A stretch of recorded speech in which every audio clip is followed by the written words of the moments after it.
They gonna keep holding out hope. I've been saying, look, Pharaoh already know, bro. I've been saying for years, it's a wrap. It's a wrap for this dude. Like, so it ain't happened yet, man. Like, it ain't happening.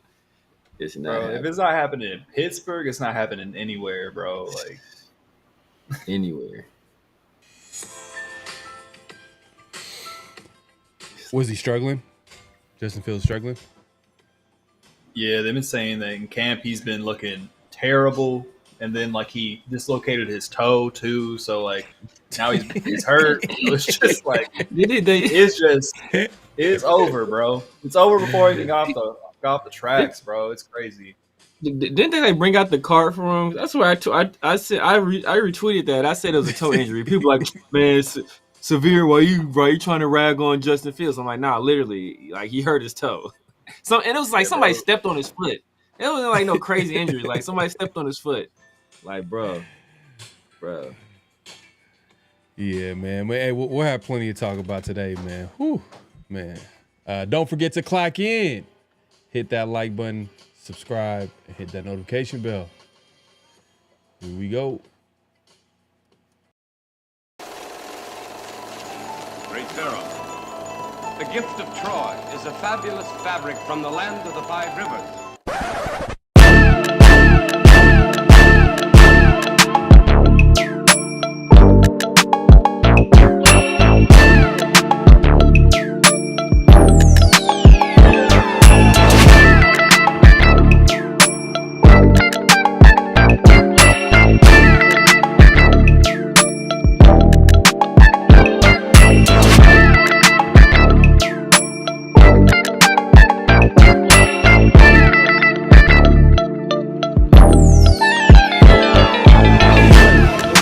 EP60, 35, 40, midfield, and then Brooks attack him.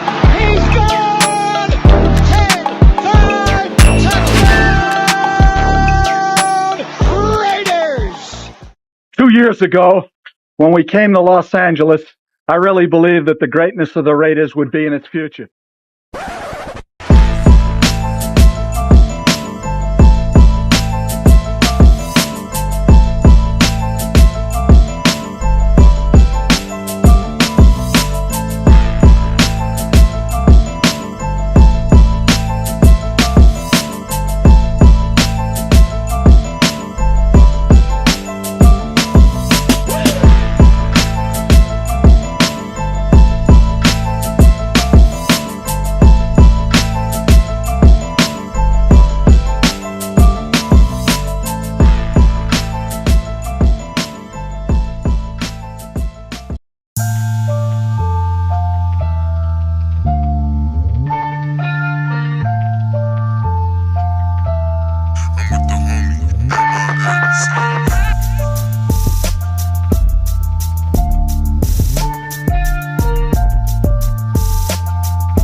We are back for another edition of Around the Shield, and I guess Severe just left the building, man. He just tired, sick and tired of these Raiders.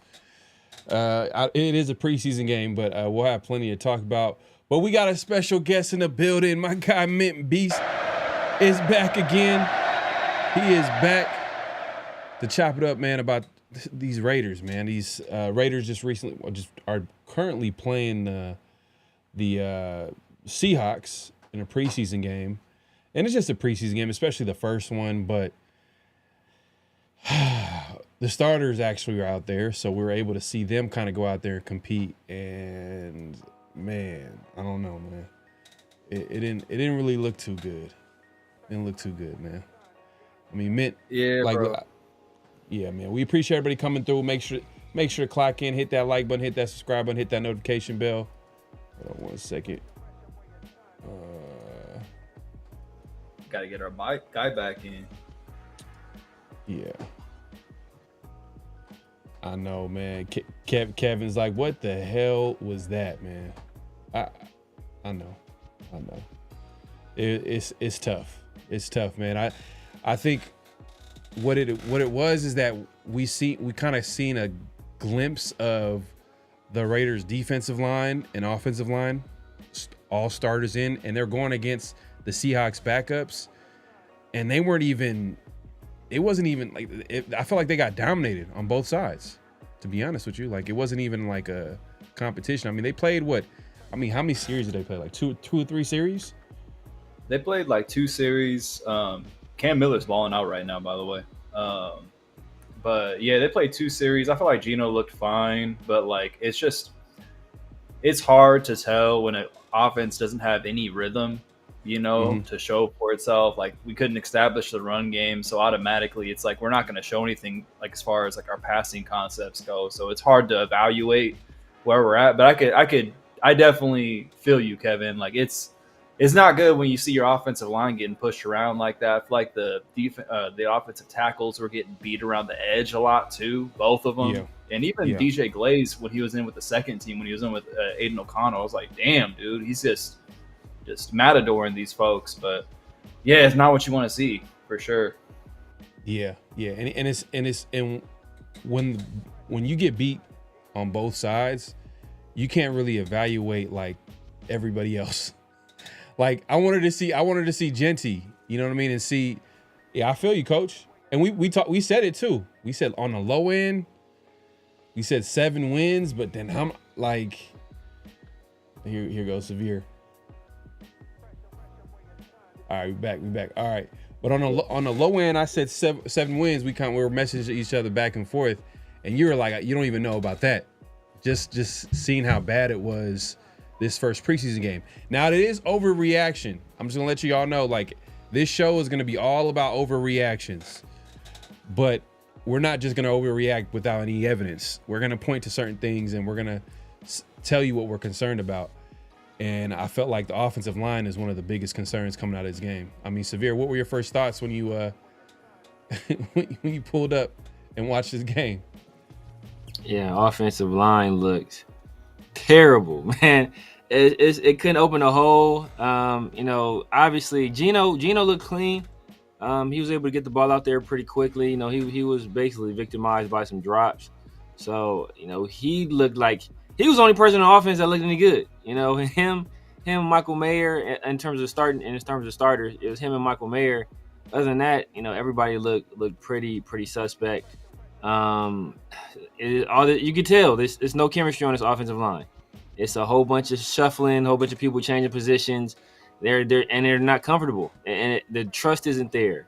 And it takes time for you to build that chemistry up. That's why I harped on it so much. Like they didn't approach Meredith to play center to OTAs. OTAs. Like that's not when you want to be like switching people positions when they've never played that position before.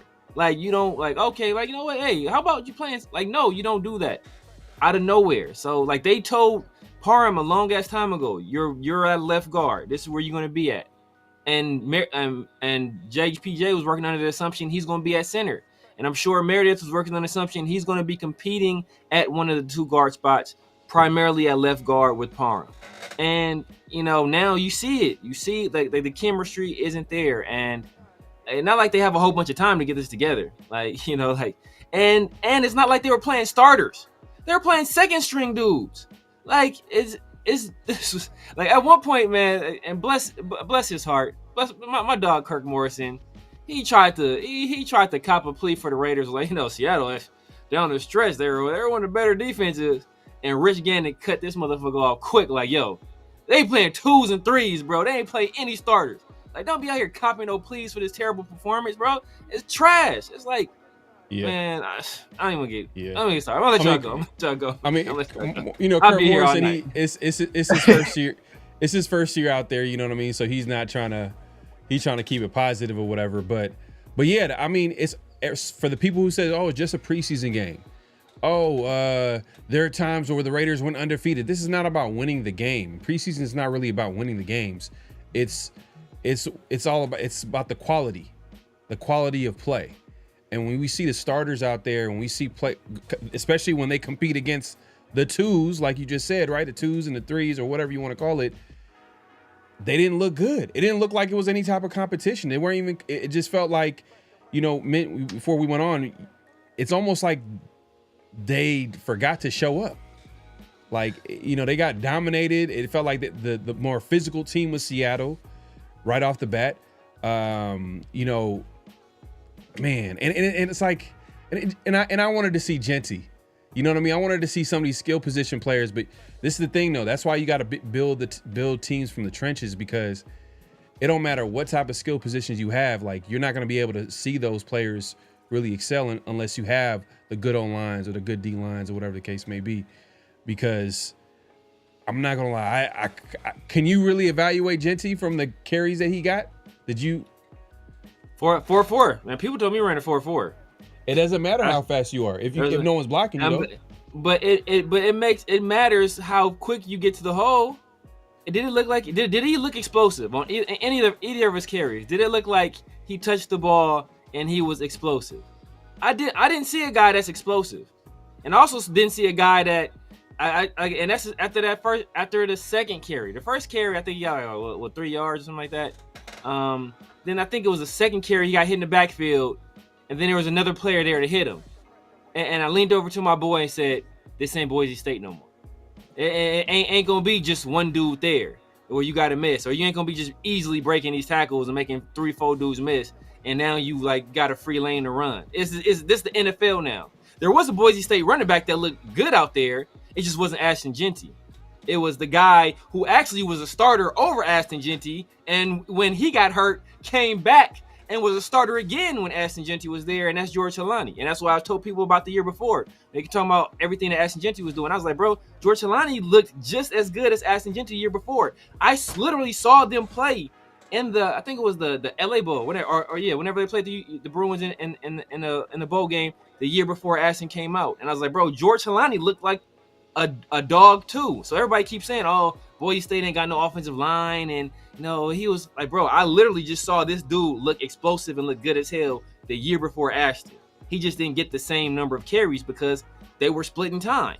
So he looked great. He looked fast. He looked explosive. He looked violent. It's hard to evaluate Ashton because it was a small sample size. No. If you generational, bro, you gotta. Hey, I'm expecting you to make some things happen. You gotta make something out of nothing. I mean, but how can you say that about Helani and then you're saying the same thing about Jeanty? But then also, when you look at Helani and what he was basically dealing, I mean, he was basically running behind an O-line that was making holes for him. Like he was getting blocks. I saw Helani press a hole, bounce to the outside, and make something happen. I saw Helani make a dude miss in space. And how many? I saw Helani look explosive. I saw him look violent. I didn't see that out of Ashton Jeanty. We gotta. Go ahead. Go ahead, Pharaoh.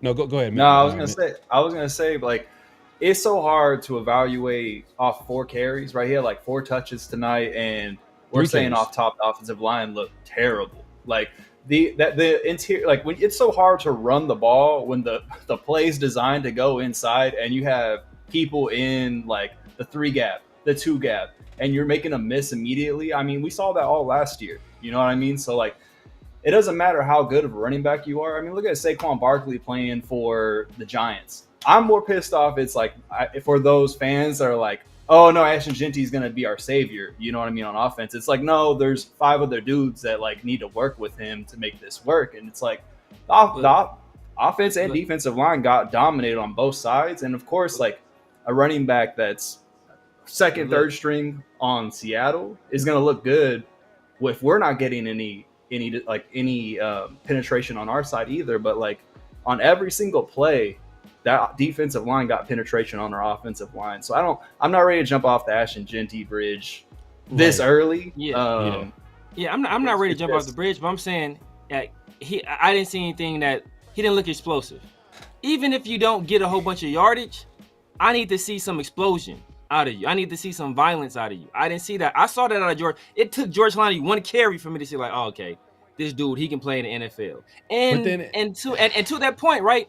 Like didn't nobody? It wasn't nobody copying these pleas last year for Zamir White. Like, oh, the offensive line needs to get together. It's kind of hard to. And this is what I said. I say, bro, I'm watching the games. It's not all on Zamir White. Is there opportunities out there? Is he leaving some yards on the field? Yes, but all backs do. But I was saying, bro, the offensive line is not gelling. And once they got their unit together and Coach Miller got healthy, we had JPJ at center and Meredith was at guard. That's when we start running the ball well. Sincere and Amir Abdullah both look good when we got the offensive line together. But didn't nobody want to hear that. All they wanted to do was blame Zamir White because they already had preconceived notions about what Zamir White was. And as soon as we drafted him, a lot of people didn't like him. So they were already just waiting. Like, hey, as soon as he messes up, the blame's going on Zamir White. But it wasn't just him because Madison didn't look good behind the line either. So, like I said, it was the offensive line last year. And I kept telling people, you don't fix a bad running game by getting a better running back. And nobody wanted to hear that because Ashton Jeanty is supposed to be generational. So he's just a quick fix and he's going to make it all happen. Like, bro, it don't work like that. I would be more concerned too right now, though, if like Raheem Mostert had a good game or Sincere McCormick had a good game. You know, like, I mean, this is a Dylan Lobby. Like, Mostert looked explosive on this carry. I mean, he got like 5 yards on one carry, like one touch, something like that. It's like a marginal difference, right? Like, let's be honest with the like in totality, right? Yeah. Between those three running backs, they had less than 15 yards. I'm not necessarily looking at the results. I'm looking at does he look like a generational back? Does he look like a guy that's explosive? Do I see these traits? And I didn't see it. We can't evaluate that on 4 carries in a preseason game. 3 carries. You know what I mean? Like 3 carries on a preseason, like, you know what I mean? Like, it's just that's not a realistic evaluation of the guy. I mean, I understand where you're coming from, but like, I'm telling you, like, I agree. I think like the offensive line needs to figure out and mesh. Like, I think that Pete Carroll's son may be screwing with like this whole situation as far as like pushing Jordan Meredith to be to be the center of the offensive line, right? He has played center, I think, maybe 2 regimes ago, but it's like different, right? Like you're saying, OTAs, like we're gonna change your entire, you know, you may be training for left guard, and it's like dancing on that, like it's like changing your whole footwork. You know what I mean? It's different, but I just feel like it's hard to evaluate when literally from left guard to right guard, there's just been no cohesion, you know, going on. And it's just, we didn't see any success with running backs at all besides in the second half when we started to pound the rock with Dylan Lobby. And even that was like, his successful runs were outside for like twice, you know, like he had like 2 20+ yard runs. But like, I don't know, bro. I feel like we should start looking more so at like, okay, what is going to be our starting 5 before we start being like, you know, Ashton Jeanty's not a generational back. I mean, I never thought he was going to be like LP per se. Yeah. But I feel like he's still going to be a good back. Like if he's like, I feel like the standard for me is like, you got to be better than the dude's jersey that I'm wearing right now. You got to be better than Josh Jacobs. You know what I mean? Like to be drafted 6 overall, you got to be fast. You got to be able to at least put away those long distance runs. But I mean, obviously we haven't seen that yet, but I don't know. I'm not too concerned about that. I'm more concerned about the offensive line right now. You know what I mean? But what do you think, Pharaoh? Right. I mean, I agree. I think that there are concerns coming out of this game, but I'm not going to overreact with Ashton Jeanty. That's not going to be my overreaction today. I mean, it's 3 carries. The offensive line was terrible all the way around. I mean, and like you said, it's just 3 carries. We can't judge it off of just 3 carries. I think that we can be concerned about the offensive line. I think anybody should be concerned about that, especially when it's the starting offensive line and it felt like they didn't get any type of push it felt like the defensive line of Seattle, and I think they went against the twos. I don't think that was the starting defensive line for the Seattle Seahawks. And if that's the case, that's not a good look. And it just seemed like overall Seattle was the team with the most energy. Like they were just more physical than the Raiders. And if we could just go to the other side of the football, what did you guys think about the defense? I mean, for me, when I seen the defense, I didn't see it. I felt like, and I told you this the other day, Severe. I'm like, bro, like I heard that scrimmage, Gino and all the quarterbacks had plenty of time back there, and it transferred to this game, and it felt like Drew Lock had plenty of time back there. The running backs, whoever was running the rock for Seattle, they had plenty of holes or, plenty of, they had room to make some moves and get some yards back there. And it felt like they were able to I felt like offensive and defensive line were the biggest things that I wanted to look at going into this game. And it wasn't a good start. Can one of y'all just start and talk about the defense real quick? Because we were talking about the offensive line. I think the secondary, I think the secondary did a pretty good job, but we weren't able to generate any pass rush basically whatsoever. Tyree looked like the same old Tyree he's always looked like, a guy that doesn't not a high motor, no pass rush moves. He's gonna run straight at you, and when you block him, he's going to essentially stay blocked. So, and these are against 2s and 3s. So it's not like I didn't think he looked too bad, bro. Like, damn, you bro. I thought he had the best game out of all the defensive linemen tonight, bro. Like, if you're oh man, I was watching Tyree every single play. I watched him every single play. I was watching too. Every single play. I watched Tyree. I watched Tyree and I watched Thomas Booker. So, and if, like I said, if that's what we're accepting now, then hey, if that's our standards now, but I expect the guy to generate a pass. Like he had one nice bull rush early on. But I saw several times he was out of the play.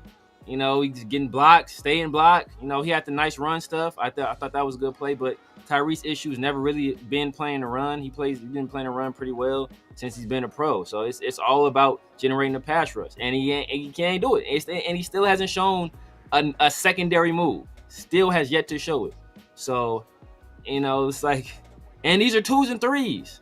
It's not like he's going against the starters. These are 2s and 3s. So I'm watching Tyree on everything. I'm watching Tyree. I'm watching Booker when he was in there.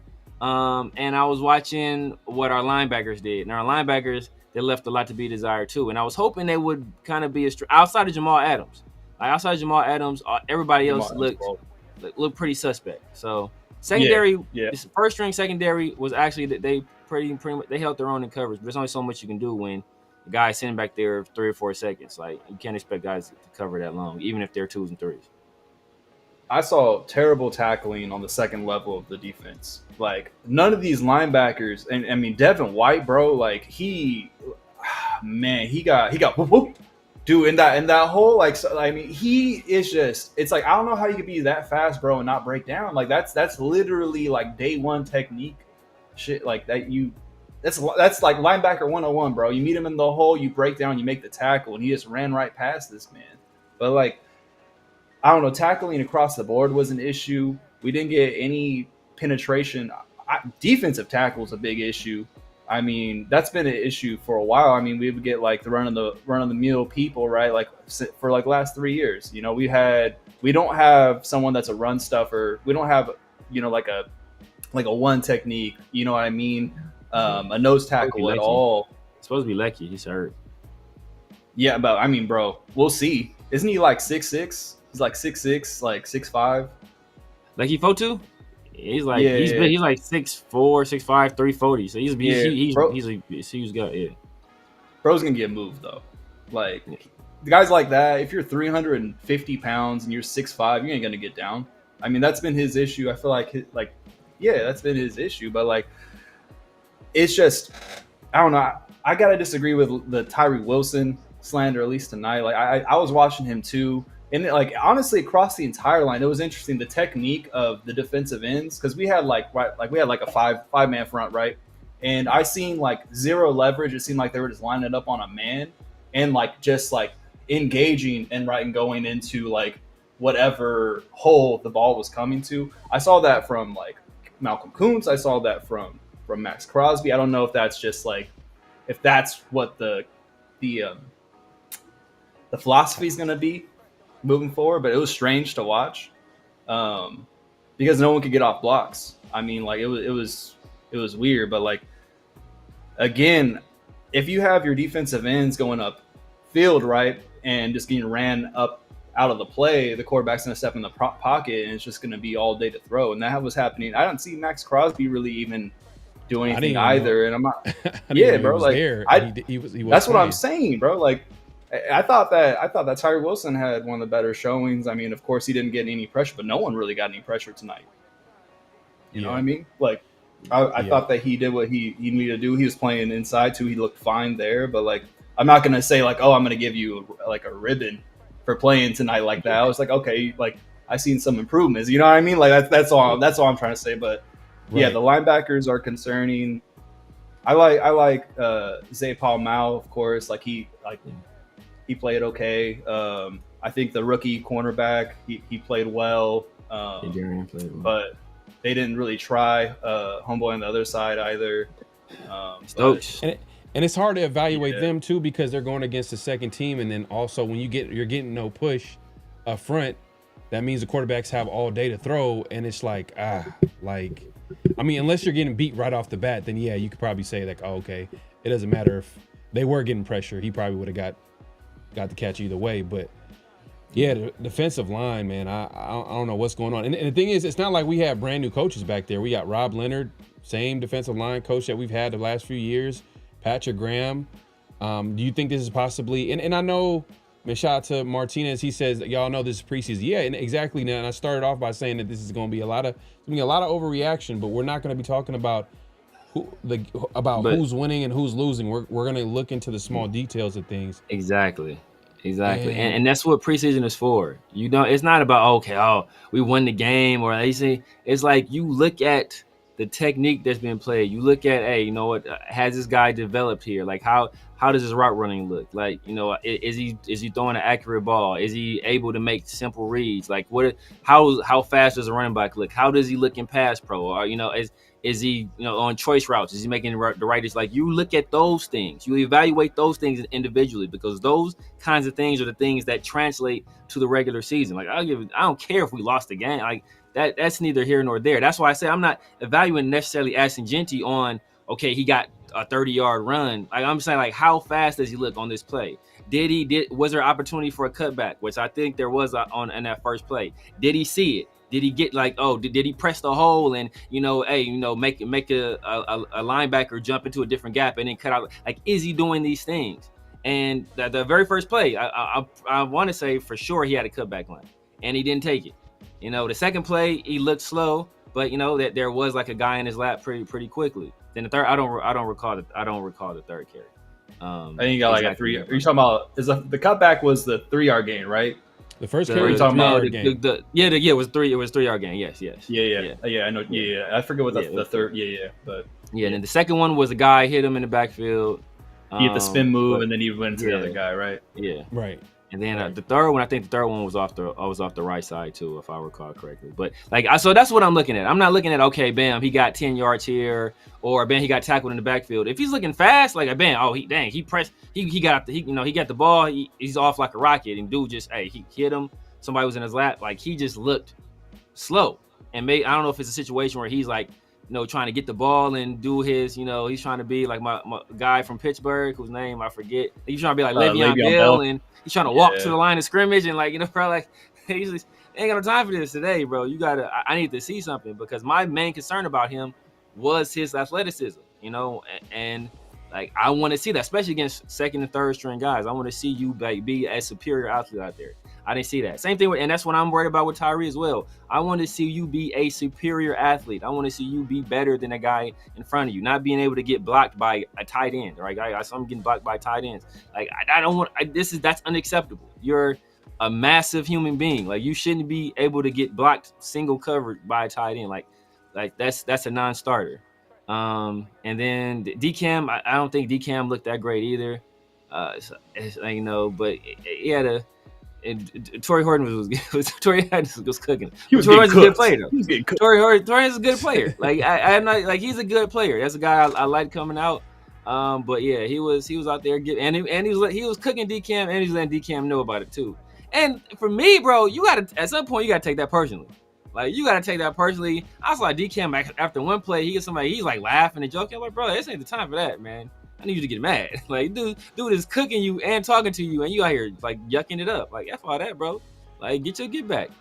You know, I sent you something earlier, and it was about like basically, I forgot who was saying it. Someone in the media was talking about that, you know, Jakorian was actually struggling with the system that the Raiders were. I don't know how much you want to believe that, but he was struggling with the transition to what, you know, the new defense is gonna, how Pete Carroll and the techniques and that's why like he wasn't moving up the depth chart, because if you remember, he came in to OTAs and he was like running with the threes, he was or running with the twos or threes, and he was never able to like recover from that. Yeah, and it got to a point where he was running with the threes, and some people were projecting him to be the fourth corner, because if you're not going to be the slot, then that means you can only come in either in as a backup or, you know, in relief of somebody, or if it's a situation where there's four wideouts out there, so you're gonna be the fourth corner out there. Can I say something about that real quick? Because this has been bothering me, man. Like, so we praise Chip Kelly for tailoring his scheme around the talent that we have on offense, right? We have people that clearly do things well on offense. And then we go to the defensive side of the ball, but we don't have that same type of thought process for the best corner that we had on our team last year. Like, it's coaching malpractice to not try to make this man fit in some way. And there's a way to do it. You could massage him into the scheme by allowing him to do what he does well initially. Like, and we talk about like confidence and all that. Like, so we're going to take this dude, put him on second team, third team. It's like, if this man had a bad attitude, which I have a hard time believing, because just listening to this man talk, he just seems like a dude that handles his business. He's from Maryland or he's from the DMV. Like, people out there move a specific way. I think that that's where I started to lose a little bit of hope. Obviously, like, the Christian Wilkins thing was strange, but like this whole trade was, I mean, you know, I mean, like, there's a lot of nuance to the whole Christian Wilkins thing that, like, then we initially thought, but like, yeah. There's a lot nuance is the operative word there, you know what I mean? But like with Jakorian Bennett, bro, it's just, it makes no damn sense, especially after watching how Richardson played tonight. You want Richardson to shine tonight, to be like, oh yeah, we know it don't matter. But like, I'm looking down the depth chart, you know, like, we go to get to our third corner, bro. Like, I have no confidence in any of those guys, bro. But I had confidence in Jakorian Bennett. I just think it was a dumb trade, bro. A trade that we're gonna lose in the long run, bro. But that's all I got to say about that, real quick. Yeah, I mean, and I said it the other day. I said on paper, it looks like, you know, Howie Roseman kind of won the trade, but you know, hey, they got a young player, a defensive tackle. Obviously, they're in need of. You just look at what happened today, man. Like, they're in need of some help up front, but what they had to give up for it, you know, you can argue it was a little bit too much. Maybe that they gave up a player that had potential, that showed you that he can compete with some of the best out there, and he was able to compete against Jamar Chase and guys like that. And he had a big jump from his first year to his second year. Is just for him, it was just a matter of health. And then you could argue, man, maybe he wasn't as physical as you want a cornerback to be on the outside. Certain defensive coordinators probably wouldn't want that. But man, it's you know, I'm gonna spy tech right now. Look, because we do this all the time. You know, once shit hits the fan, we're like, you know what, this guy needs to go. So what we'll do right now, I'm gonna start off. We're gonna have overreaction takes, and I'm gonna start it off by saying, and I did this on social media. So my first overreaction take is, the Raiders will have a terrible defense this year. Do y'all feel that is the case based off what we've seen? It's like, man, it is preseason. I get it. That's why it's overreaction take, but it's just the little things. And it's not even just what we've seen in this preseason game. It's even like the updates that we're getting from training camp. It's like usually, this around this time of year, last few years where the defense was playing well, the defense, you would hear them making plays in training camp. This year, not so much. It's all about the offense. And usually what you hear about teams in training camp, around this time of year, the defense is ahead of the offense. It's a common thing that teams say. Just because, they know at this point, they know what the offense is trying to do. They know their plays inside and out. So obviously the defense is probably going to catch on and be pretty fast to the ball and all that, right? We're not hearing that. And then, the other day, there was the scrimmage. And one of the things that someone was observing from watching the game was that the quarterbacks had all day to throw. Like, man, Kuntz is 1 year. He's recovering from an ACL injury. Typically, what the average human being, it takes 2 years, unless your name is Adrian Peterson. So it's gonna take some time for him to get back to his explosive self. Hopefully he shows that this year, but I don't know. And then we lost Christian Wilkins. People will be like, "Oh, we didn't have him last year," but still, it's still like a guy that we can count on the inside. And the Raiders are basically telling on themselves on the move that they just made. They traded Jakorian Bennett, a corner with starter experience, for a guy that doesn't have any experience. He's been in the bottom of the depth chart with the Philadelphia Eagles. So they're taking a little bit of a gamble and a risk by doing that, but that should tell you how, desperate they are in trying to upgrade that room. And then we just seen this first preseason game, and it's a small sample size, but the first, the couple of series, 2 or 3 series that the ones played against the twos, it didn't look too good for the Raiders defense. So my first overreaction take is the Raiders defense is going to be a long year. It's not going to be a good year for the Raiders defense. I mean, that remains to be seen. This didn't inspire a lot of confidence. This is not inspire a lot of confidence. I tell you that. Yeah. But but some of what Mint was saying was true. It's like I didn't see a lot of. Obviously during the year we're going to be a little more exotic. We're going to probably send guys on blitzes, especially guys like Jamal Adams, Devin White.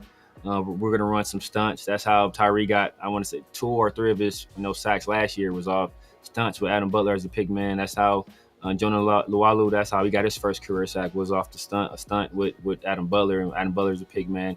We heard Landon Roberts talk about it in the past that he set him up and basically freed him up and got some sacks. So I'm sure they're gonna run some games up front.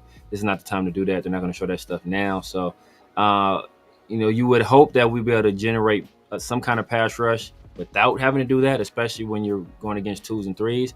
But we say that we kind of told on ourselves by trading Jakorian Bennett for Booker, but we further told on ourselves because what happened the very next day? Who were we bringing in for workouts? Multiple corners for bringing in for workouts. So obviously we still needed corners. We had a starting caliber NFL corner that showed while he was healthy, he can be a plus player in the league, and we got rid of him for a rotational guy that has yet to prove that. So like I said, if you just wipe the slate clean, no team has any player. You put Jakorian Bennett out there on the trade market, you put Thomas Booker out there on the trade market. Who fetches more? It's Jakorian Bennett by a mile. So you traded a guy that's more valuable for a guy that's less valuable after you already spent multiple draft picks for guys at that position. So we hustling backwards, we hustling backwards in that sense. And then it's like people, we don't know if Jakorian Bennett can stay healthy. and I would accept that as an excuse if you weren't dependent wholly on Eric Stokes staying healthy, who has yet to stay healthy his entire career either. So like, don't give me the we don't know if he's going to be healthy, because you're depending on another guy that's been injured just as much for a longer period of time. So it's like the excuses ain't adding up. I don't know what it is. Part of the reason that Jakorian Bennett, and look, I like Jakorian Bennett as a player. He's one of my favorite draft picks. The year we drafted him and Michael Mayer were my two favorite draft picks. You know, my boy Chris Protect the Shield, we had a bet. I told him straight up, like, I had already kind of seen the writing on the wall. Like, I thought that Jakorian Bennett was going to be kind of pushed to a reserve role because he didn't fit the measurables. We made a bet. I said Michael Mayer was going to see more snaps than Jakorian Bennett. And it looks like, you know, that bet, that shit came true to the mother. You feel me? So, like, you know, I've been calling him MC Gusto all year because I said he's CB4. I've been calling him MC Gusto this entire offseason. So, you know, I already kind of figured he's going to be relegated to a backup role. And the fact that he started out late, you know, wasn't able to play early because he had that shoulder stuff going on. He was already kind of starting behind the 8 ball, and early in the offseason, the DB coach, I want to say it was Marcus Robertson's name. He was already saying, like, you know what, Jakorian, he's having a little bit of a tough transition, getting used to the techniques that we play. So I kind of already seen a little bit of writing on the wall, but I didn't think we would give up on a guy that had shown he can be a very capable starter before he even gets the opportunity to, like, put it on grass against other people. And we did. You know, I think that's a mistake. So what's your overreaction take? My overreaction take is that Ashton Jeanty is not playing now. My overreaction take is that we will be a bottom 20 in the league rushing team, mostly due to our offensive line. Okay.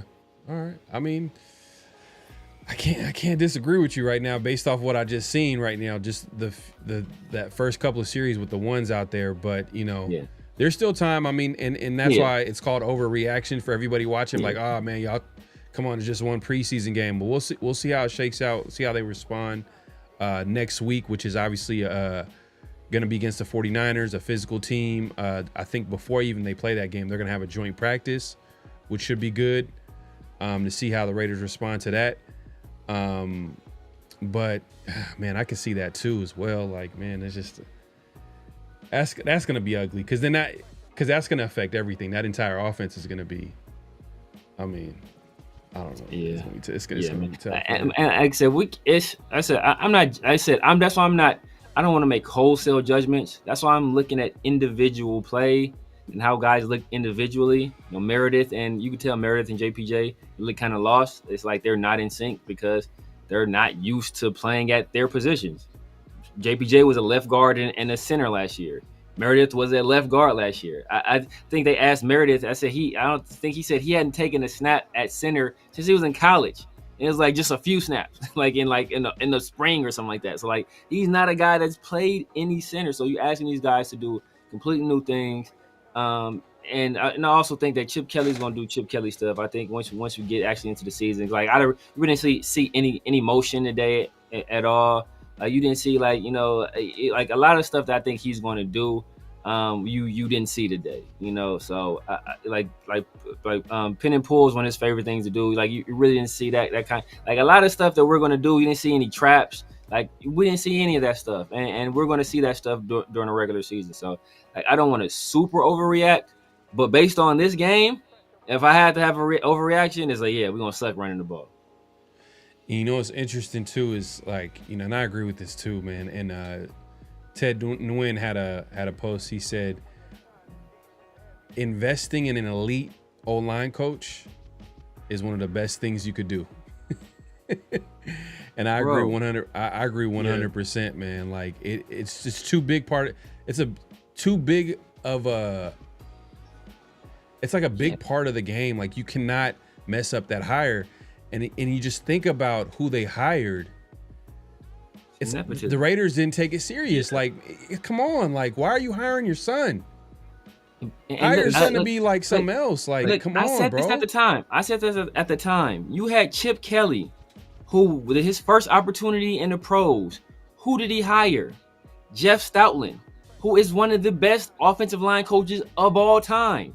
Literally, like they call him Stoutland U, because guys come there and they just get instantly good.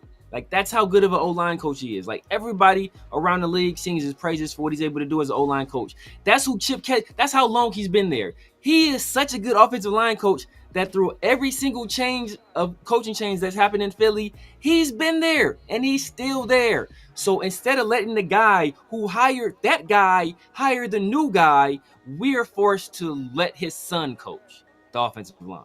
Like, that's terrible, bro. It's stupid. It's just dumb. That's terrible. It's is, so dumb, bro. The thing is too, like with the offensive line coach, they typically coordinate the run game. You know what I mean? Like they have a large part in making sure that system is going. So I mean, they have to be them and the offensive coordinator got to be on the same page. And I mean, again, like we're saying, it's a little early to jump ship, but the thing that's concerning for me, what we may have seen tonight, is Jordan Meredith may not be able to handle 350-pound nose tackles as a center, because Pele was dominating tonight. Pele was I feel like every time they cut to like a second, it was like a 2nd and 7 or like a 2nd and 9 play, they would run the ball up the field or up the middle of the field. He would just dominate whoever was in that middle third. And oftentimes you're doing a double team with your center at that point, right? I mean, like, it's, unless you're doing man blocking, it's like you're double teaming, especially if it's just like, you know, a zone run or something like that. So it's going to be interesting to look at the film to see if he could actually handle that. And like we see go ahead. No, I was going to say that's the problem that we had with Andre James and him getting dominated by bigger, stronger nose tackles. Yeah. That's why we drafted Jackson Powers Johnson. Exactly. Yeah. Man. I mean, that's why we got Alex Kappa too. You know, I don't like the guy, but yeah. But he's a big guy, big body guy. And you know what? I will say this, because I was very critical of, like, man, why are they having Jackson Powers Johnson compete with Alex Kappa at right guard? Like, bro, like, you just give him a job. But I was not impressed with what I saw from Jackson Powers Johnson at right guard. So now it was very illuminating. Now I understand why they have him and Alex Kappa competing, and the fact that Jackson Powers Johnson is still like named the starter. It just lets us know we could be in for a rude awakening. And then Caleb Rogers didn't look great out there either, man. Charles Grant, I think he started off on the right side. I didn't see too much bad out of him on the right side. When he moved to the left side, he did have the holding penalty. I think he got beat another time too. But you know, other than that, but we know he's a project. So, yeah. But the offensive line right now is it's not. And Thayer, oh my God, Thayer was getting beat like a drum. Oh my God, he was getting beat like a drum. It was embarrassing. It got to a point I was like, man, please, like look away, like cover your eyes. This is grown man getting destroyed on TV. I was like, this is bad, man. This is bad. So, and he's supposed to be our swing tackle. He would look better at left tackle, I will say that, you know, and that's always been kind of the case with him. When he gets to play left tackle, he does look better. Still didn't look great, but he looked better when he's at right tackle though. Oh, it was terrible. So Mint, what was your overreaction take? Well, Severe kind of took mine, so I'm gonna call a little audible real quick, because I think the offensive line, that would definitely be my main concern. But I think the linebacking core is gonna be an issue this season. I think there's just a lot of there's guys that have I guess like attributes that mix match together. If you could put them into one person, it would make it great. But like, we can't do that shit, bro. Like, we had I don't know, like Pratt, I didn't see him really making any waves. Like, I saw too many missed tackles on the second level tonight. You know what I mean? I saw 45, I saw 52. I saw 52 being way too damn slow. Like, he looked so slow. Landon Roberts, Jesus, bro. Like, say what you want about Robert Spillane being unathletic, but I did not expect that from Landon Roberts. He just he looked real slow in space, man. And like, if we're going to have him as the green dot, it's like he may lose his job before the preseason. We may have Jamal Adams come in, because Jamal Adams looked the best on the second level, which was honestly a big surprise for me. I thought a dude that's like, he's probably like 230. I thought he was going to be a little too small, get bullied by guards, but he took on that block he took on that block real well, shedded, and got downhill and made tackles in like back-to-back plays. So like that is the kind of the shimmering part of all this. But like I'm definitely concerned with the linebacker play and just how that's all going to work out. Like who's going to make the team? You know what I mean? Yeah, and it's funny too because like we were concerned about it the majority of the offseason, and then they had some like late offseason additions. They were like, oh, okay, looks like they might have recovered just a little bit here. You know, added some better talent into the room, but just based off this game, and it didn't look too good. But you know, it is the first preseason game, so your overreaction take is pretty much the linebackers are not going to be good this season. My overreaction take is the defense overall is going to be terrible. And obviously Severe saying they're going to be a bottom 20 rush offense. Okay. Yeah. Oh man, it doesn't look too good, but hey, you know, hey, there's a couple of preseason games left. Training camp is not over. They're going to have a joint practice next week. So we'll get into that a little bit. I think Severe, you sent me I think Ashton Jeanty's snaps that he played. Let's go ahead and see if we could take a look at this real quick. Y'all see it? Yeah.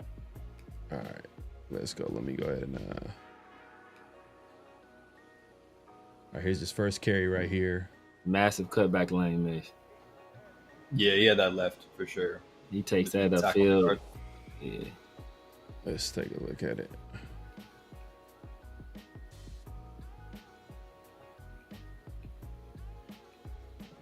If that was Amir White, people would be screaming from the rooftops. They'll be screaming from the rooftops. So he should have cut it back. Hey, Zamir would run in the back of the guard, though. If we're being honest, last year, Zamir would run headfirst into JPJ. At 100 miles per hour, too. His big ass, bro. Kind of Justin Fargus ish. Ashton Jeanty ran into his back at 65. Bro. He was going 25 into 65. So right here, he should have cut it back right there. Cut back right there. And that's part of you know, vision. You got to recognize that early. And then look, what did he do? He ran in the back of 61. Ran right into the back of 61 at 25 miles an hour. This is him in pass pro. It's like, bro, you hear about Travion in pass pro and you see that, it's like, bro, you gotta set the tone. There's nothing you can do right here, though. Nothing you can do right there. No, nothing you can do right there. But that's when I said this ain't Boise. At Boise, he would have probably just broke that tackle too and went for 40. He bounced it. Yeah, he went for 40. And that right there is just, you know, it's not too much you can do. Could he have bounced it? No, that guy's sitting in that hole. So there's not much you can do right there. Yeah, man. That's just... He just didn't look. I know, just didn't look fast. I mean, but even just looking at it, just doesn't look.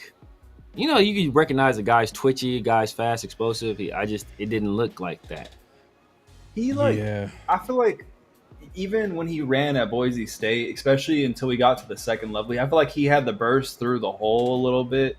Like he had to burst through the hole, right? But like, he always seemed like he ran, like you're saying, like maybe 50% until we found the hole, which is like a lot of running backs do that, right? Like they'll like kind of hit you with the jump cut, right? And then they'll just go into the hole. He doesn't have a jump cut. You know, I mean, like we could just start there. He does no jump cut, but like I feel like he's the type of back that just is really patient. And as a young running back, you may see that he's too patient at times. I mean, and that's he has to figure out how his processing. And another thing too is he needs to gel with the offensive line. You know what I mean? So for him to understand like where the cutbacks are and things like that, and just. I think that's just going to take a little bit of time. That's why I'm like, I'm going to be more patient with the Ashton Jeanty, but the offensive line, though, will it get better? You know, we seen what happened last year. I think they were going through some, you know, Severe, you talked about it earlier, they were going through some chemistry issues, and then they had to get together, and then it kind of improved probably by the middle of the season.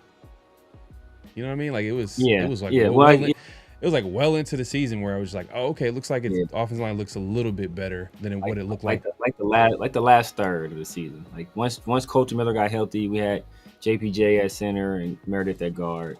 I think that's what I'm saying. But that's what I'm saying. What I look like you don't focus on results. Like, that's what we're not necessarily focused on results. You kind of focus on the process of things and the operations of things. Like, hey, you know what? How are guys? Or how are they handling this? Like I think we got there was a stunt or like in the game that I think I think it was Thayer and Caleb, and they just like completely mishandled it. Like that's a process thing. That's not and that's something like they have to learn. Hey, look, how do we handle this? Because if we can't handle these D-line games, they're gonna do this all day on us. Like if we're not passing this thing off right, like it's just going to be a constant thing until we figure it out. And that's when you look at, hey, how physical is a guy playing? Like, is he going 100 miles an hour? Like these are things you look at. So like some of that stuff, I saw that some people, like I said, like Tyree's motor always runs hot and cold. Like there's some plays where you're like, okay, man, I guess what I want to see. Like that run play, that run stop. Tyree, like, he kept outside contained. He handled his man, pushed him in the backfield, made the tackle. There's other plays like, come on, man, you can't be sitting here dancing with this dude. You gotta get him up out of here. Or Ashton Jeanty on that pass pro. Like, man, like I want my running back handling these dudes with violence. So they not coming in there full speed. Like I want them to, if you come in here with your hair on fire, you gonna get stuck. And then that's gonna make you think next time, okay, dang, I might want to not, try to shoot this gap quite as quickly because I might have a bullet coming at me from the backfield. So it's just stuff like that. It's like it's stuff you look at, and this is the time you want guys to be showing that stuff. But these preseason game 1, we got another one. Was it next Saturday? So we got a few extra days to work on some things. Plus we got that joint practice. I doubt if we see any starters next week just because we got those joint practices. So I'm not sure how Chip handled it. Usually preseason game 2 is where we see the bulk of the starters for a lot of the time. But since we are having those scrimmages, I don't know how Pete is going to adjust his substitutions for the preseason. I feel like we'll see a lot of the offensive line though. Still, I feel like the offensive line will see a lot of the first unit still, just because it just looks so bad, bro. Like they got to do something. They played like damn near the whole game, right? They played the first half for sure. I feel like they are like at least like 75% of the first half until they switched. But yeah, I think Meredith and JPJ were still out there like third quarter. I think the only person that went out was Colton Miller. I think Colton Miller got took out maybe at the end of the first half, and then everyone else stayed the same. But yeah, I feel like we're going to see more of them.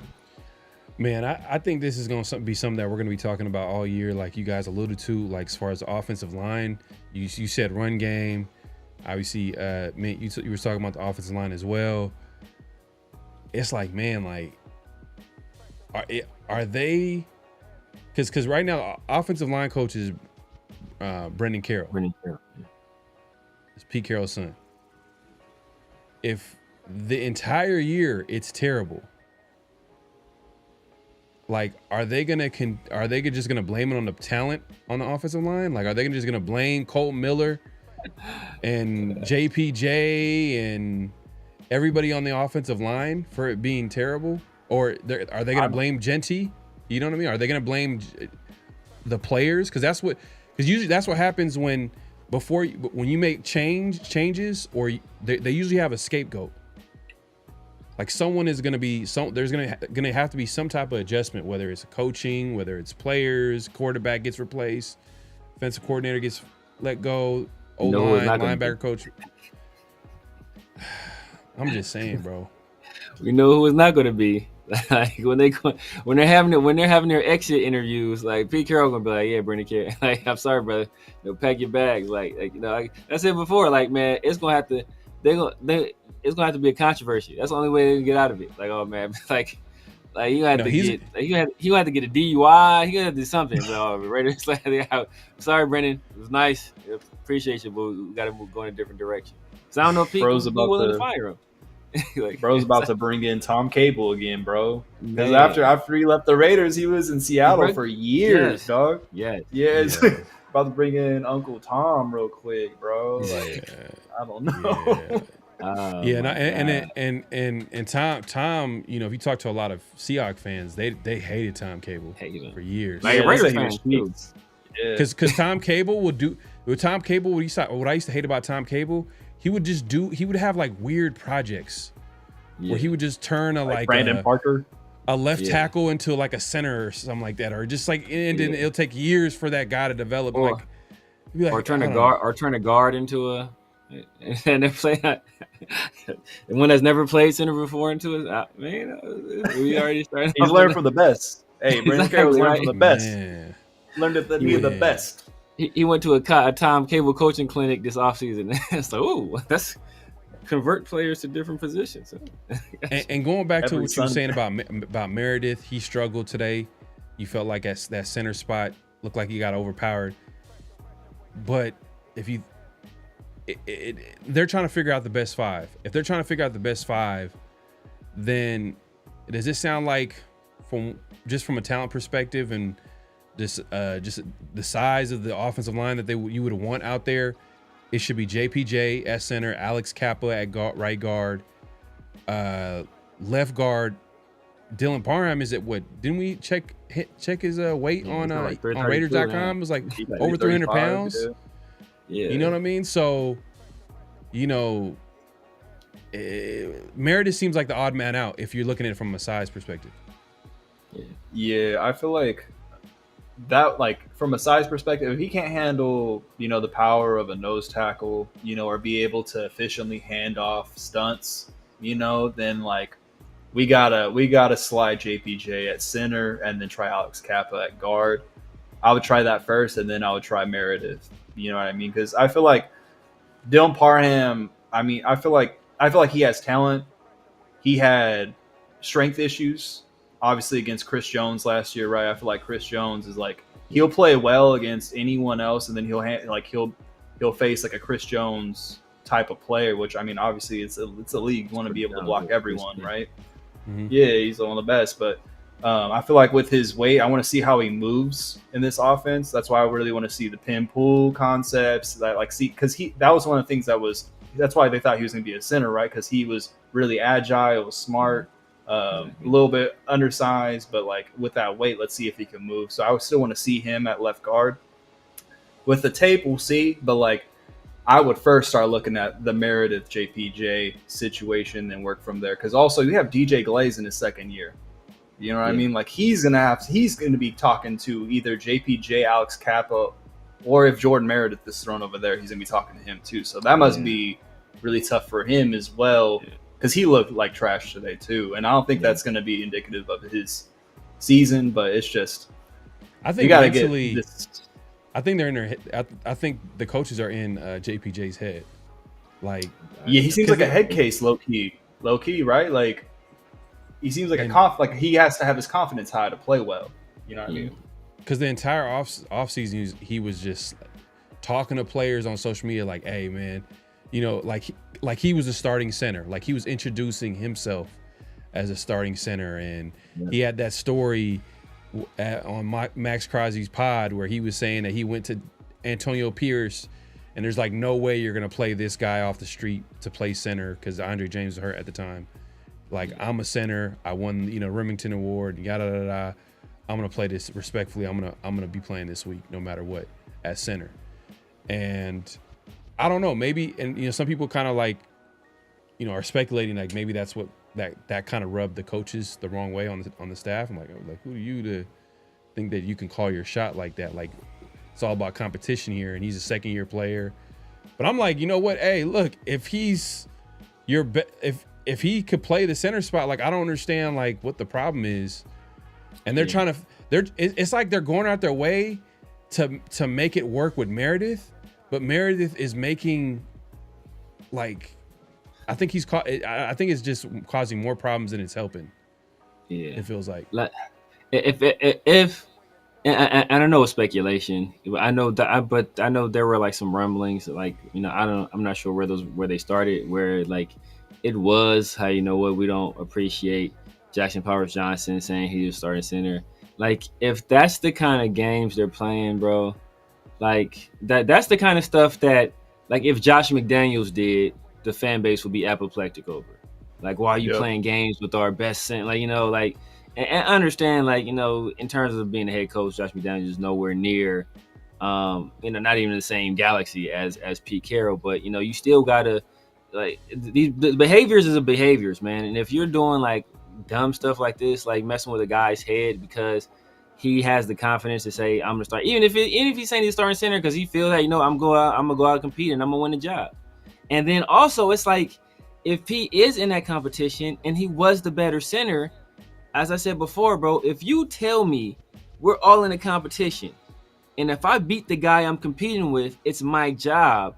But then you tell me because that guy is not good enough to play somewhere else, I lose my job. Then all this competition stuff you talking is nonsense. I don't want to hear it no more because you're not about competition. And at that point, because I won my competition, which you told me I needed to do, and I did. And then you moved me somewhere else because he's not good enough. It ain't my fault. I competed and I won.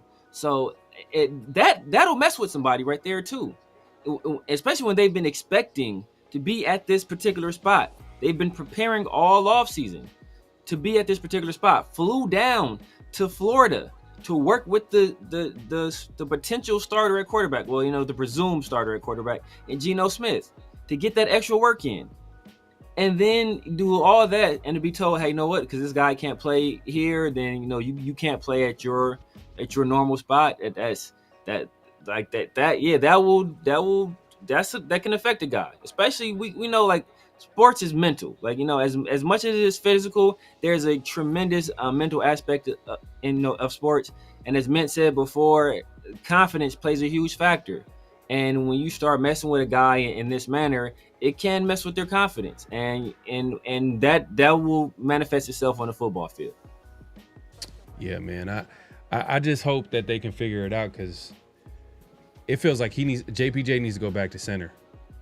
Put JPJ at center, and Meredith, hey man, he's been a career backup up into this point, but it's like, man, I think it's crazy. It's creating more problems to have him at center, and you're kind of messing up JPJ's development. Where do you see JPJ at? And I know Adam Butler said the other day, JPJ is going to be an all-pro guard, but I don't. It's like I don't know, man. I don't know. It sounds like you're a D tackle, dog. You're a D tackle, bro. You don't know shit about like offensive guards, bro. I mean, I respectfully, you could be a really good defensive tackle, but like stay on that side, bro. Like, we're cool over here. Exactly. And look, and Adam Butler's my guy. I love Adam Butler as a player. I love his leadership and all that stuff. But like just because he whipping your ass in practice, like don't you look like trash today too, bro. So I don't trust your evaluation either.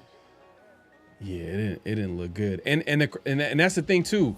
Robbie Leonard is the D-line coach, and everybody has a lot of good things to say about Robbie Leonard. So if the defensive line takes a backseat this year, all this Robbie Leonard to be the next defensive coordinator and yada yada yada, that's probably going to be on the back burner.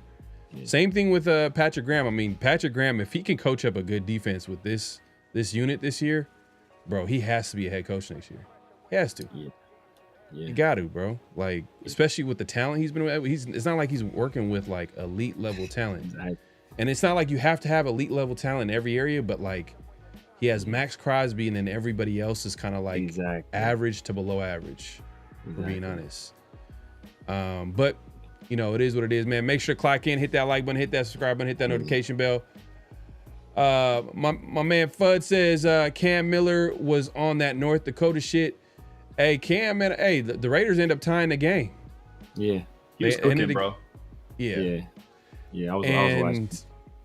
Bro, and there's some insiders, and I'm not talking about like the beat writers. I'm talking about like national insiders that they're talking about how like Tom Brady, he's trying his hardest not to make it seem like he's not involved. Even though like it's kind of weird. It's like, bro, we know that you're involved, bro. Like you don't gotta. But he took a secret flight to Las Vegas and to spend all day to evaluate the quarterbacks. And I guess, part of that evaluation was Cam Miller. They ended up drafting him in the 6th. I'm sure Tom Brady knows about Cam. He knew about Cam Miller before the Raiders drafted him. Like it came up in part of their discussions. So what they're saying is that Tom Brady, and they said this at the time, But now that for some reason it's coming out again because Albert Breer, I believe, was talking about it. He was saying that, yeah, like Tom had a hand in the Raiders drafting Cam Miller. So all I got to say, man, AOC's days might be numbered. You know what I mean? I'm just being real, man. His days might be numbered. I don't want to speculate on, like I said, like you said, like I don't want to rush the judgment on. Obviously, nobody's happy with this game. Pete Carroll, he is one of the best coaches, of all time. So we expect him to get his staff together. He has an experienced staff, and we expect him to get together and correct these mistakes. But what I saw from Aiden O'Connell today, it was bad, man, and it didn't get better till like the second half when it was like that damn near like Seattle wasn't trying, like they didn't care. All of his weakness showed up too. All of his weakness, his lack of mobility. Like how many times did he almost? I mean, he got called for one intentional grounding, but I think there was like another one where there's another one that was it looked pretty close. And then his arm strength, bro. Pete, and that's what that's why I be telling y'all, man. Pete Carroll be feeding y'all a load of bullshit, man. Pete Carroll's, oh man, it's Aiden. He has a strong arm. I'm like, bro, I done seen Aiden run full speed, get a running start, and the ball travel 45 yards. Don't lie to me and tell me this dude got no strong arm, right? That's bro. He underthrew. And not like he was like somebody like just like bearing him down on him. Like he had a relatively as clean of a pocket as you can expect in an NFL game. And he severely underthrew Dante, that's a touchdown. Geno Smith's in the game, that's a touch. If Cam Miller's in the game, that's a touchdown. It's like, come on, Aiden. Like, and I understand, like, Aiden, he's likely seeing ghosts because he didn't had, 3 different head coaches, 5 different play callers. But at the end of the day, like the basic fundamentals, like, can you read? What coverage is this guy playing? Like, where is he going to be at? Is he going to be in the flat? Okay, I can't go there. I need to this ball has to go somewhere else. And he's throwing like directly to where the guy is going to be at. It's like, you got to know, like, you got to be able to read. You got to have pre-snap read and post-snap read. And when you're in an immobile quarterback that lacks arm strength, like, bro, you have to be able to do that at an elite level to even stick in the NFL. And the fact that he's making like these kind of mistakes in like the most vanilla of, not like they're doing a whole bunch of disguises. Like, this is preseason, bro. These are vanilla coverages. And you're still throwing like these coverage picks, like that's a troubling sign. Yeah, bro. Go ahead, man. Go ahead. My fault, bro. Yeah, I just feel like it's tough, right? Because like I feel like we got introduced to Aiden O'Connell on the heels of Jimmy Garoppolo getting hurt, right? And like when you frame Aiden O'Connell with Jimmy Garoppolo, Brian Hoyer, Gardner Minshew, it's like he's gonna look a little bit better. But bro, after watching Geno Smith throw the ball around, I was like, man, it feels so nice to have an NFL quarterback on our team again. Like, not saying that he did anything crazy special, but I was like, damn, bro, like seeing Geno Smith run full speed at the line of scrimmage and then stop and throw a dime to Tucker. I was like, man. Like, I haven't seen this type of quarterback play in like 4 years, 5 years, bro. Like, but anyways, like, I think that if Aiden O'Connell had to play this year, I feel like this wouldn't be indicative of how he would actually play. I feel like you were saying, Severe, like, they're running vanilla coverages. We're also running vanilla scheme as well. But you know what Chip Kelly is really good at? He's really good at creating open guys to throw to through motion, through all these things. You look at Nick Foles had a larger arm than him, right? But like you look at Mark Sanchez, bro. Mark Sanchez had a career year with Chip Kelly because he's able to scheme up these wide open quick throws, and that's kind of his game. AOC is going to be AOC. He may be getting a little bit better here and there, but like, bro, like I don't want to see him on the field. Like, cool, bro. Like you can be your backup. You can help Cam Miller learn the playbook. You know what I mean? But like, right. Be a solid teammate, but bro, I don't want to see you on the field. Like I think he could handle for a couple games, but bro, I just don't want to see it. Like I don't want to see it. Nothing against him. I think he's a good person and all that stuff, right? But it's just like he's not. Come on now, like we got to be honest with ourselves. Yeah, And we like to talk about all the speed that we have, like the Trey Tuckers and the Dante Thorntons and like, man, Dante Thornton is 6'5", got 4.3 speed. He's a deep threat. But you see how like that can be nullified when the quarterback doesn't have the arm to get it there. And there was a play specifically in the game where it looked like, you know, I think ALC, I don't know if he rolled to his right or he stepped up and he just, you know, you might say that he might throw it a little bit late, but Thornton I think he had a step on the corner. A step and a half. And bro, it was a poorly underthrown ball, man. And it is what it is, man. AOC's not a guy that's going to be a guy that's going to push the ball down the field. I don't think that's his game. But shout out to my guy. Raiders smoking the building. Says 3 things stood out. AOC's ass. Jamal Adams looks rejuvenated, and our O-line looks shaky. Make sure to like and sub to all channels, man. My guy, man. Appreciate you coming through, supporting as always, man. But yeah, man, AOC is going to be AOC. I think Jamal Adams, though, look like we have some, but I don't know what. Would you put him at weak side linebacker? I know you kind of implied like, hey, he might as well take a Landon Roberts spot. But I'm like, but at his size, though, even at his size? I'm worried about the injuries for sure. Like, he has an injury history. But go ahead. Yeah, maybe I think on the weak side, I wouldn't put him at Sam, but you put him at Will on the weak side. I think, you know, I think he can fare, especially in NFL now. Like I think he can fare well there, and they're going to be doing a whole lot of rotating in and out anyway. Probably him and Chin is probably doing it because we're going to be in sub packages most of the time anyway. So it just depends on, hey, you know, what do you want on those third downs where Chin is at nickel and we put Chris Smith at safety. Who do we roll out there at linebacker? So you know, is he one of those guys, or do we rotate him and Pratt? Because you probably don't. You don't want Devin White or Landon out there, to be honest with you. You really don't want either one of them. And you don't want Matt Jones looking terrible too. I didn't see Coach. Let me know. Oh, I was about to ask you, Coach. I'm about to ask how your boy looked, because I wasn't really paying a whole bunch of attention to him. Like I said, I was looking at Tyree on every play, so I didn't look a lot at Tom Yackenberg. I'll catch him on the replay, but I know every time I saw a pass getting completed, it was Matt Stone looking terrible. So he didn't look too good. I don't remember seeing Ferrari out there at all, to be honest with you. I don't even know if he got any run. I saw Lindenberg out there a little bit. But Gaynor, I don't remember. Did Gaynor get some run? I don't remember seeing him out there. I feel like I didn't hear Gaynor's name at all this training camp, to be honest with you. No one's really been talking about him like that. But as far as this game, not really. I haven't. He probably did play, but you know, it's just. And Pete Carroll said he had 6 linebackers, so he said I figured he was one of the people he was talking about, but I don't know. Maybe I don't know who he's talking about now. Well, I didn't hear Lobby's name. I only saw one. I didn't hear Dylan Lobby's name for over almost a year, and he went ahead and scored a touchdown and had a couple of big, key runs in the second half. But he had a tackle on special teams too. He kicked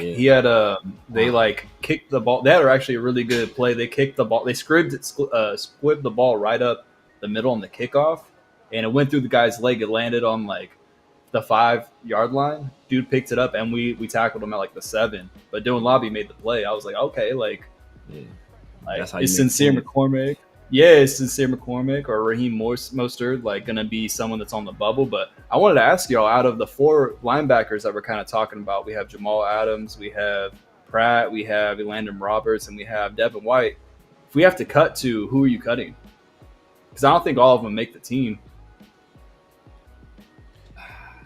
I think all of those guys probably make it. I think all those guys make it. You said out of the veterans? Out of the veterans? Out of the veterans, yeah. I don't think if Jamal Adams keeps playing like he's playing, why do we have Devin White on the team? You know what I mean? Because they're the same type. I feel like Jamal Adams has been more prolific, than him at least.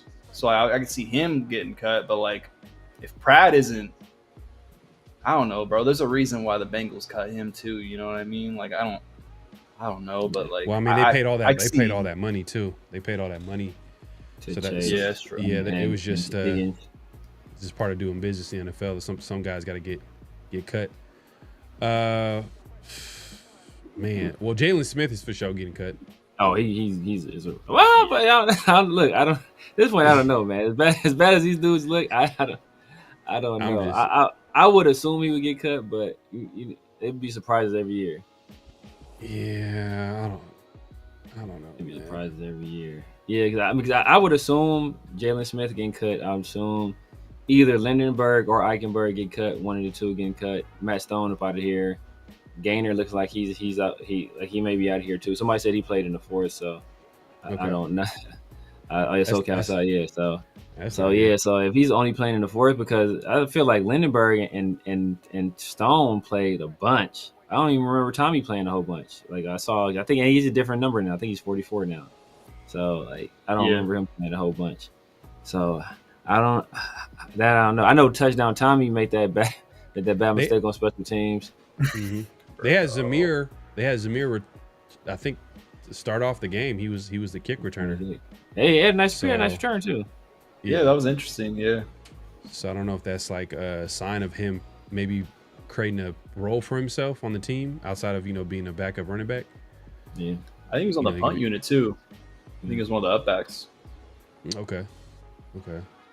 Eichenberg played a bunch. Better Jalen Smith better than White, Lindenberg, and Eichenberg. Okay. That's a possibility.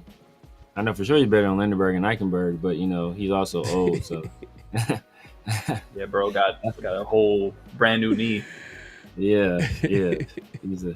I mean, no. I will say that somebody who I did see flash, who I wasn't really a fan of when we picked him, but Tonka. I saw Tonka flash on a few plays. I was like, okay. Like this guy, he's just his motor more than anything. It's like okay, it kind of pops off the screen a little bit. So I was surprised. I did like the move. Like I said, I like the movement out of Booker. I like the hustle out of Booker too. So that's a guy that like that's what you want to see. If nothing else, you want to see a guy. Hey, you know what? Hey, he's chasing everything down. It's 10, 15 yards downfield. He's turning, running, and chasing it. Ironically, doing that is what broke Christian Wilkins' foot. Yeah, man. So we kind of focused on a lot of the negatives because obviously we were just like, bro, like this is what it's gonna be. Because hey, if we can't get to the quarterback, we can't stop the run. We can't get to the quarterback. If we can't run the ball and we can't protect the QB, it's going to be a long season. It's going to be a long season. But that being said, it's still the first preseason game. There's going to be a joint practice next week. They're going to be playing the 49ers, physical team. It's going to be a physical joint practice. I'm sure they're going to probably want to make up what they showed out today. I felt like they were not prepared to play today for whatever reason. But that being said, what are like some bright spots? I know you mentioned one, Tonka Hemingway was a guy that kind of flashed to you severe. Mint, was there anything that kind of stood out? Like, oh, okay. You mentioned Gino. You mentioned Gino earlier. Like he flashed. And he looked good to me. Gino looked good. To be honest with you, the receivers kind of dropped some. Two passes. Jacoby dropped the screen, and then Thornton dropped that back shoulder. So I thought that was a nice back back shoulder throw too. Mm-hmm. Yeah, I thought Thornton showed more than I expected. I was surprised to see him as one of the starting wide receivers. Over Trey. I guess they have Trey like as the third option or something like that. But like, I was surprised. Like, we were talking a little bit off stream about this, but like him just being able to show that he's capable of running, comebacks and stuff like that as a big wide receiver. Like stiff hips typically come with being, a 6'5" dude, but he was able to create separation, even if it was with a little bit of a shove, incidental contact. It was like a veteran play to come back to the ball and stuff. So, and he was getting open down the field too. Like, I mean, like we were talking about, AOC could have scored a touchdown if he, had a little bit more on the ball, but he really impressed. So I don't know, maybe we see more of him. But yeah, I feel like, I mean, later on in the second half, I feel like obviously Cam Miller was balling a little bit, and then Dylan Lobby definitely had probably the best game of his career too. So. Yeah, exactly. And It's his first NFL touch without fumbling. Yeah, His yeah, first it's NFL touch without fumbling. it's funny we laughing, but then if you guys really were, if we're being honest, like his first couple carries preseason in NFL were fumbles, right? Both fumbles, yeah.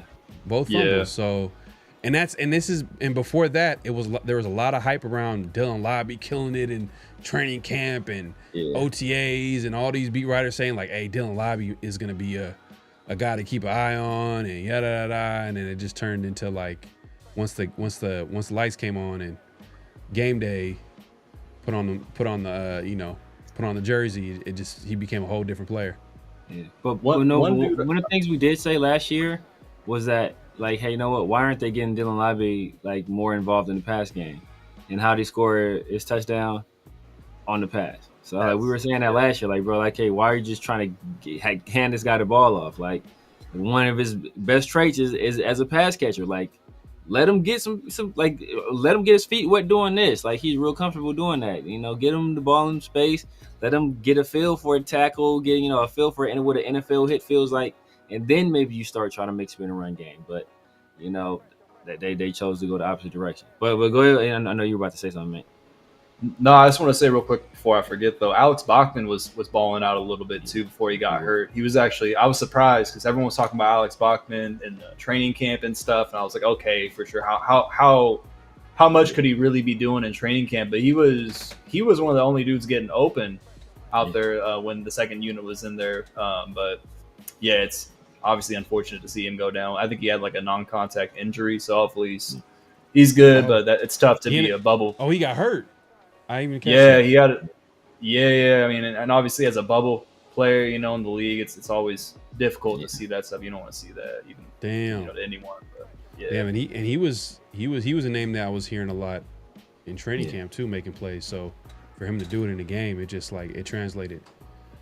Yeah, man. So yeah, look. Hey, look, at the end of the day, like, a lot of the stuff that we said is a little bit of overreaction, but some stuff, man, like, we're just going to have to keep an eye on it. Raider Nation 510 said Jod Joyner had a nice pressure on Jalen Milroe. Okay.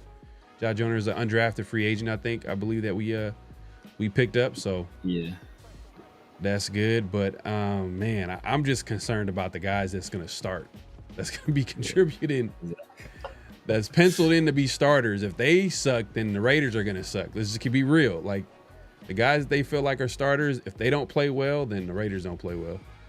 Yeah. Coach. Yeah, long season for sure. Yeah, like that's like, so I want, like, you know, so I can bring up, like, I think Shedrick Jackson. I think he had a good game.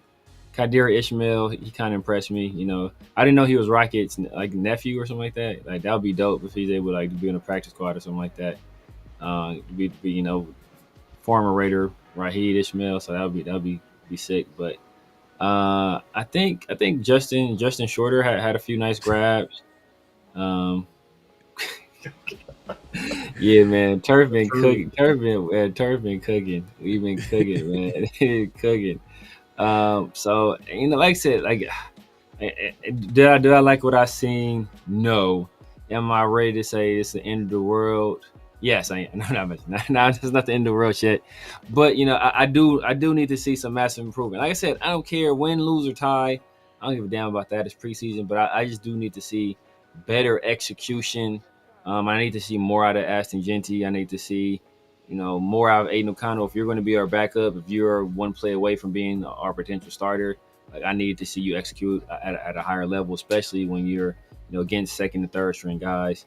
We definitely need to see much better offensive line play because, like, if we can't, Gino, like this, Gino's used to it. He's like, all right, this is just, you know, just what I did last year.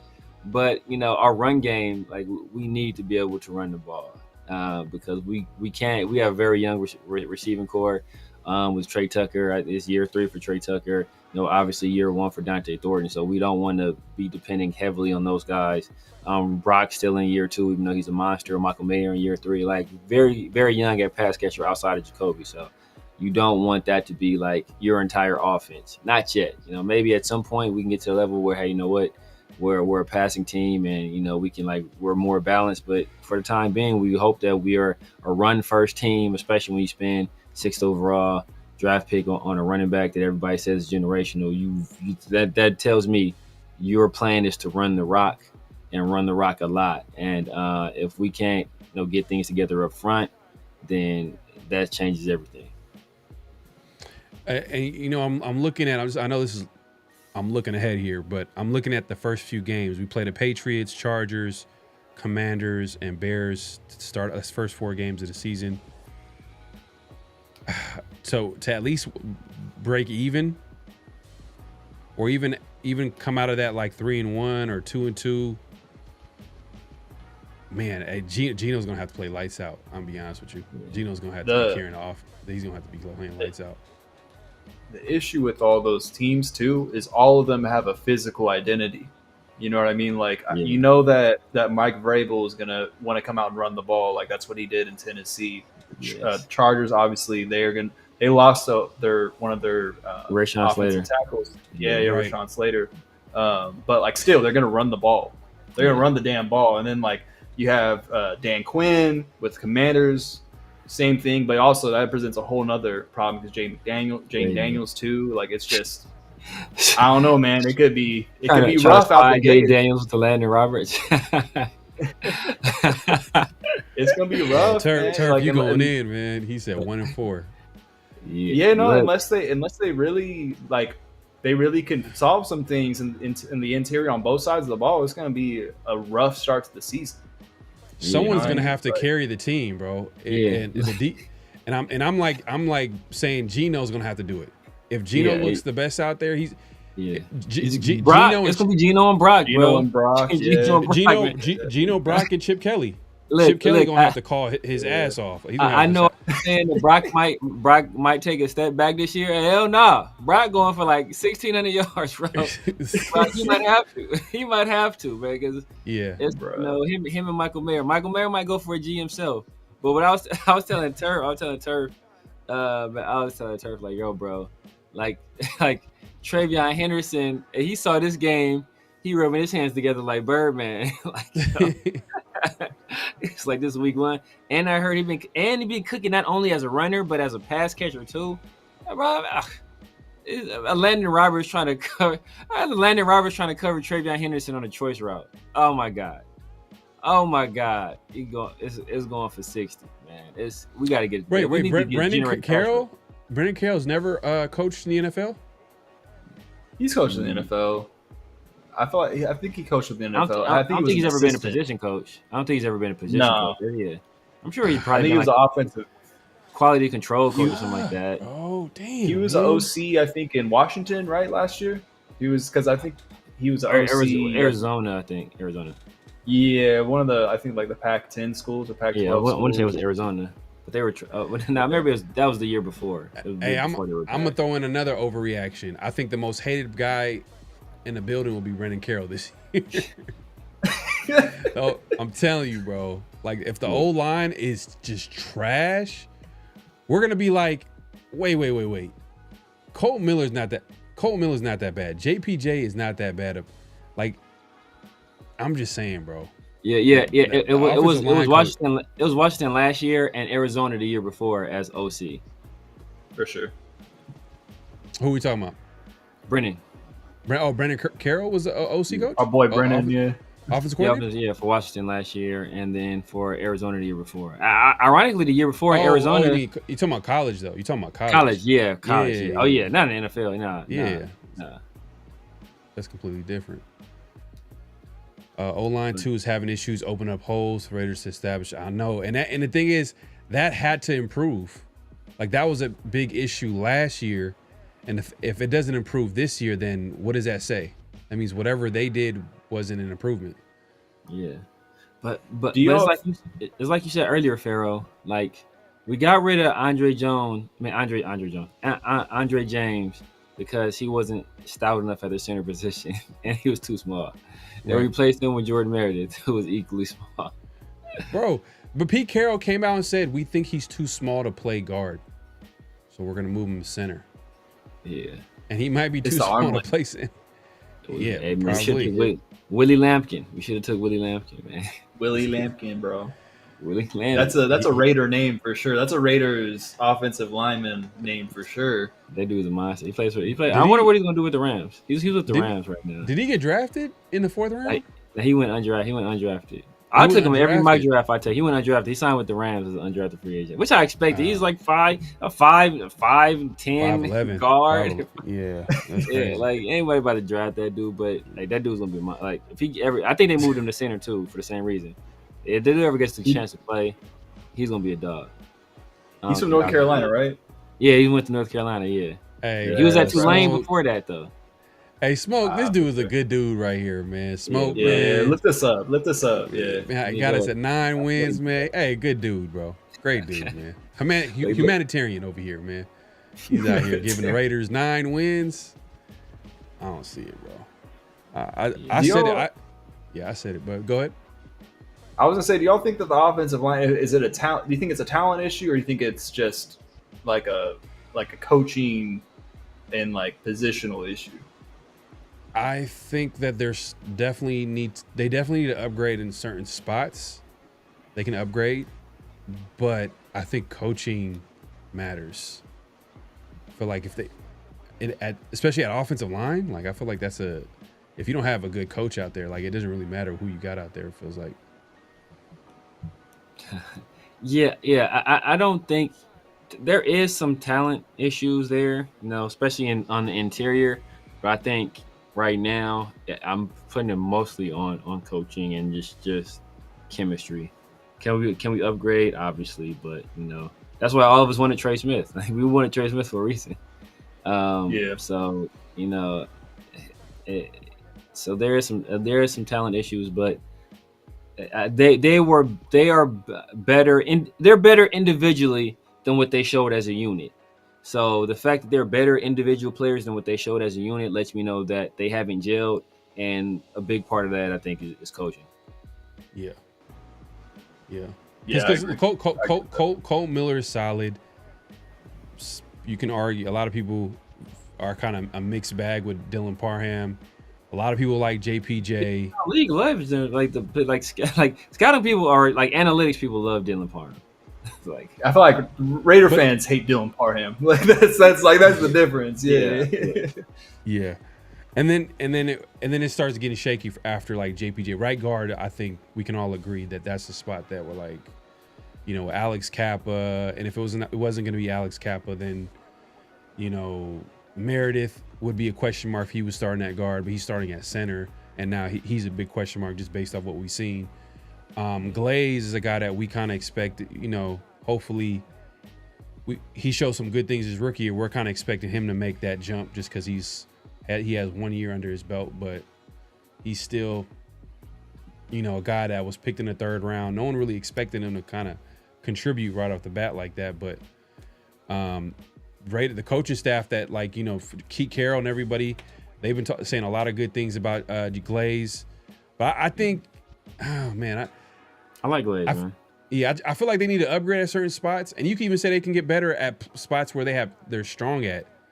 They can use some improvement there. Like it's not like we have anybody that's elite. There's no one elite on the offensive line. Yeah. The only for sure plus starter we have is Colton Miller. I think he's a plus starter in the field. He's top 15 at his position.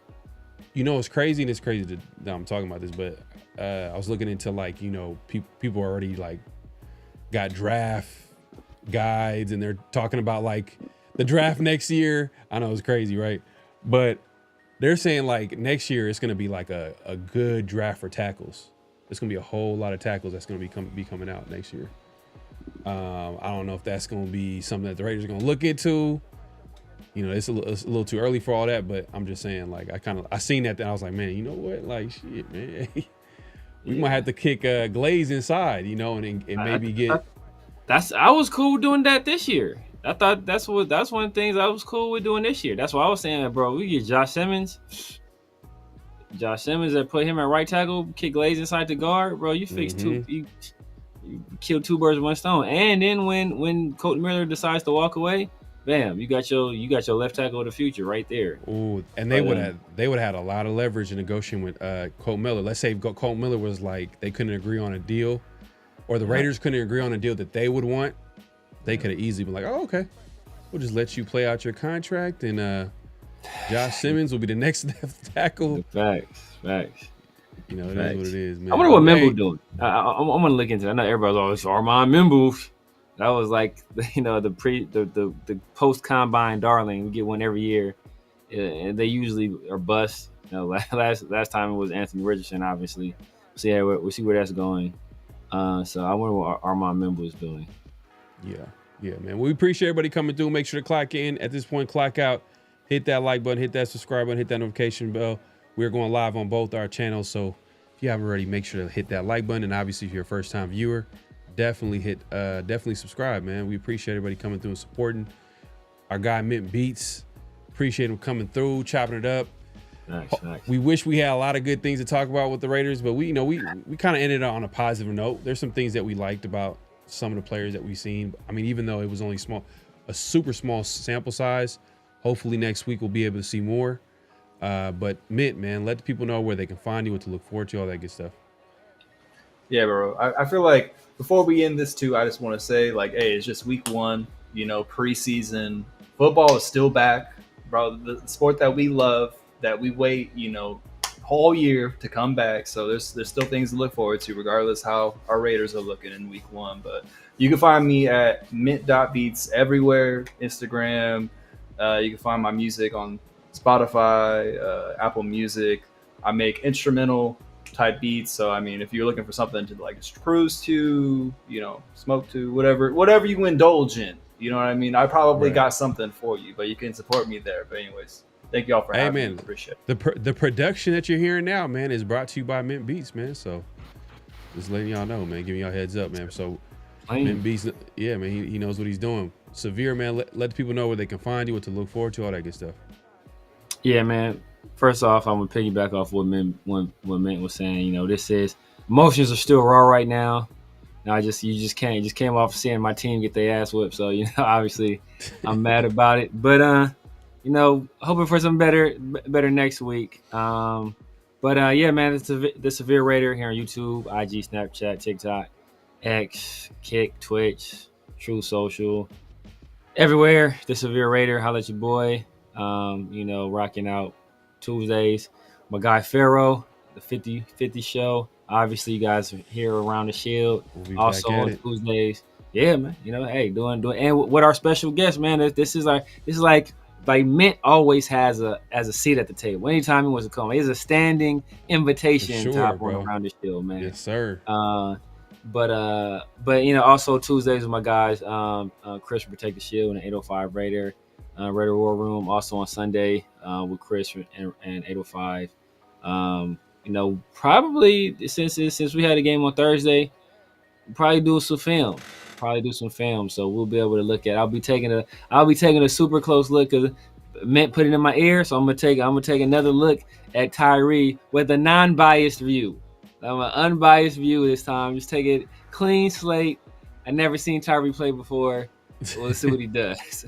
That's Cap. We all know that's Cap. You're damn right it's Cap. Yeah, man. We'll be back here next week, 50-50 show, obviously, around the Shield next Thursday. Hopefully we'll have a guest for y'all, man. Hey, man, we love doing Around the Shield and have people come through. Man, Turf, man, he's in there just dying. He says film. He says film. It'll be a painful session, man. That's gonna be a painful session. Hey, Turf, man. That's called dedication, man. Stop laughing at Severe's dedication. That's funny, bro. Playoffs. Yeah, and yeah, be on the lookout for content. Obviously, follow us all over social media. You know, Around the Shield on X and on IG, PharoahNFL everywhere, all that good stuff, man. And yeah, support my guys, man. Like, hey, you see Mint.beats, the Severe Raider, myself, PharoahNFL. We'll be back here soon. Any last thoughts before we head out? No, man, I guess like it kind of, you know, we kind of already said it. Week 1, let's flush this down the toilet. Hopefully these guys are professionals. You know, we know what kind of mentality Pete Carroll's trying to build within his team. We kind of know the characters, or we think we know the characters of these guys. So hopefully they take this personally. They get in the lab, they get better. Especially looking at Jeanty, we kind of know he has very high expectations of himself as a rookie, and what he will go on to do in this league. So hopefully he goes back, watches this film, takes what he needs from it, flushes it, and comes back out next week like gangbusters, and kind of show why everybody around the world, everybody that watches American football, thought so highly of him. Yes, sir. Yeah, I agree. I feel like one thing to look out for is just how they're going to respond next week. I'm interested to hear what they're going to be saying to the media as well as a team, because, I mean, that's the cool thing about preseason is you get to see how the entire team plays from top to bottom, and I want to see if there's an intensity shift from start to finish. So hopefully we see that, but yeah, that's what I'm going to keep my eye on next week. And I know this is a little too far out, but I'm like, this is going to be an interesting season with Pete Carroll at head coach, because they're obviously right now, like, we could see where there can be some possible, I guess, adversity, things that they need to improve on. And, Pete Carroll, rightfully so, is the best coach that the Raiders have had since, I don't know, the first Gruden. I'm partial to Hugh Jackson, but obviously Pete Carroll's much more accomplished than him. See, that's Hugh Jackson. I mean, he was at the time, he was like a fun, like, offensive minded coach, but nah, bro, I can't even let that slide, bro. You said Hugh Jackson. We went, bro. Look, like this. Come on, man. Do you think we went? Hey, I mean, like, obviously, Pete Carroll. Well, we don't know what Pete Carroll is right now. We don't know what Pete Carroll is right now. But, Hugh Jackson had us as one of the best offenses in the league when he was our head coach and when he was offensive coordinator as well. And we won 8 games, both times when he was offensive coordinator and when he was head coach. How many games do you think we winning this year? You remember when Tom Cable said, We're not losers anymore when he won 8 games, and then Al Davis fired him. Yeah, man. That's what I was talking about. Hey, bro, that's what I was talking about with. I was talking about that with Chris, man, because Tom Cable. That's hilarious, bro. Al Davis was like, I think Al Davis personally went on a smear campaign against Tom Cable because, like, after he fired Ted, first, like, it was the whole, like, the Randy Hansen thing where he punched him, but then, like, you start hearing all kind of stories about Tom Cable. Like, Tom Cable's ex-wife came out, was like, yeah, Tom Cable beat me. It's like what? Like, you heard about none of this. Like, Al Davis was on the phone calling, like, yeah, Tom Cable beats his wife, right? He hung up the phone. It's those mob connections, man. It's the Brooklyn bro. Mob connections for sure. Hey, So yeah, man. Like, but I said, like, just in terms of, like I said, obviously Pete Carroll's a better coach than Hugh Jackson, but that season was probably the best season. Even outside of the 2016 season, that season was like the most fun I've had as a Raider fan. Yeah, and that was a fun season as far as, like, offensive football goes. But and on top of that, special teams too. Like, Jacoby Ford was returning touchdowns, and there was a lot of big plays, and Darren McFadden running the football.